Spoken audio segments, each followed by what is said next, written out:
নমস্কার বন্ধুরা, কুকুই তন্নেসে আপনাদের সবাইকে স্বাগত। আজ আমি তৈরি করব টকঝাল চটপটা স্বাদের লোভনীয় কুলের আচার। আচারের নাম শুনলেই আমাদের জিভে জল চলে আসে। আর কুলের আচারের সাথে ছোটোবেলার অনেক স্মৃতি আমাদের জড়িয়ে আছে। কুল সরস্বতী পুজোর পর খাওয়া হয়, আর পাকা কুল দিয়ে তৈরি করে নেওয়া হয় আচার।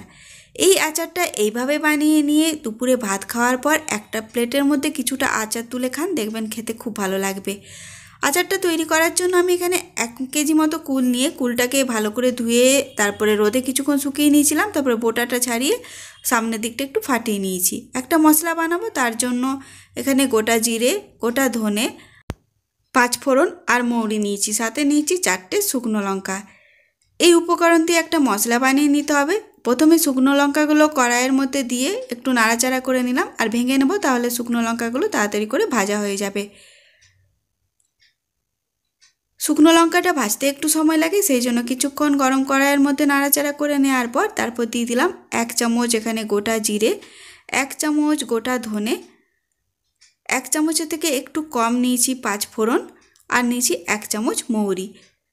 5 ফোড়নের পরিমাণটা একটু কম রাখতে হবে। তারপরে এই 4টে উপকরণ শুকনো লঙ্কার সাথে ভালো করে ভেজে নিতে হবে। মিডিয়াম ফ্লেমে 3 মিনিট মতো নাড়াচাড়া করে ভেজে নিয়েছি। মশলার মধ্যে সুন্দর কালার চলে আসার পর গ্যাস বন্ধ করে দিতে হবে। তারপর অল্প একটু জোয়ান, খুব সামান্য পরিমাণের জোয়ান দিয়ে ওই গরম অবস্থাতে ওইটাকেও নাড়াচাড়া করে নিতে হবে। তারপর ঠান্ডা করে নিয়ে মিক্সিতে গুঁড়ো করে নিতে হবে। এই মশলাটা দিয়ে আজকে কুলের আচার তৈরি করব, তাতে স্বাদ কিন্তু অসাধারণ হয়। এবারে কড়াইয়ে অল্প একটু সরষের তেল গরম করে সামান্য একটু 5 ফোড়ন দিয়ে নাড়াচাড়া করে নিলাম। তারপর দিয়ে দিলাম এখানে 500 গ্রাম গুড়। গ্যাসের ফ্লেমটা লোতে রেখে গুড়টাকে নাড়াচাড়া করে গলিয়ে নিতে হবে। গুড়ের সাথে আমি এখানে অল্প একটু চিনিও ব্যবহার করব। আপনারা চাইলে শুধু গুড় দিয়েই রেসিপিটা তৈরি করতে পারেন। 500 গ্রাম গুড়ের সাথে আমি এখানে 100 গ্রাম মতো চিনি দেব। গুড়টা যখন অনেকটা গলে যাবে তখন এর মধ্যে চিনিটা মেশাতে হবে। গুড় আর চিনি ভালো করে নাড়াচাড়া করে একদম মেল্ট করে নিতে হবে। গ্যাসের ফ্লেমটা লোতে রেখেই আমি গুড় আর চিনিটাকে ভালো করে মিশিয়ে নিলাম। দেখুন গুড় আর চিনি একদম গলে গেছে, এখানে কিন্তু এখন কোনো রকম জল দিইনি। তারপর আমি কুলগুলো দিয়ে দেবো। কুলের সামনের দিকটা অল্প করে ফাটিয়ে নেবেন, তাহলে কুলগুলো বেশ নরম হয়ে যায় তাড়াতাড়ি, আর কুলের মধ্যে মিষ্টিও ভালো করে ঢুকতে পারবে। এবারে গ্যাসের ফ্লেমটা লোতে রেখে কুলগুলোকে গুড়ের মধ্যে এভাবে নাড়াচাড়া করে মিশিয়ে নেব। দেখুন গুড়টা বেশ টাইট হয়ে গেছে আর কুলের গায়ে ভালো রকম আটকে গেছে। এইভাবে আরও 2-3 মিনিট মতো নাড়াচাড়া করে নিয়েছি লো ফ্লেমে। তারপর এর মধ্যে আমি অল্প একটু জল মেশাবো।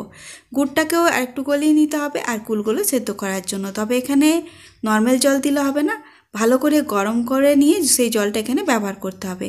এখানে আমি ছোটো কাপে 1.5 কাপ মতো গরম জল ব্যবহার করলাম, অল্প অল্প করে জল দিলাম। অবশ্যই গরম জল ব্যবহার করবেন। আচারটা যদি স্টোর করে রাখতে চান সেক্ষেত্রে ঠান্ডা জল দিলে খারাপ হয়ে যেতে পারে।